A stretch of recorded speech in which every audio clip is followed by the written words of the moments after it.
Your refrigerator just died. It's 10 p.m. Food is starting to warm up. What do you do?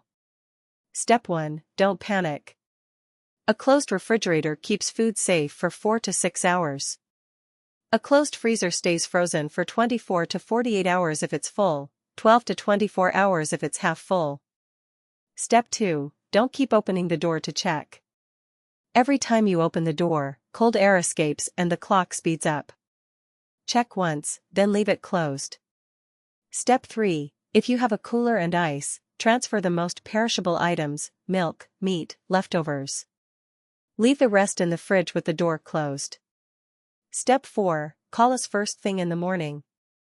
We offer same-day service and prioritize emergency calls.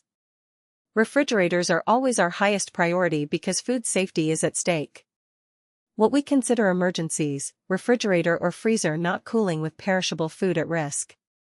Gas appliance with a gas smell. Leaking washer or dishwasher flooding your home. What's not an emergency: dryer not heating, oven not working, ice maker stopped. These are inconvenient but can wait for a scheduled appointment. Overnight tips: if the fridge compartment thermometer reads above 40 degrees for more than 2 hours, meat and dairy should be discarded. When in doubt, throw it out. Emergency appliance repair. Port St. Lucie, Stewart, Fort Pierce, Jensen Beach, Palm City. Call Treasure Coast Appliance Repair at 772-353-5791.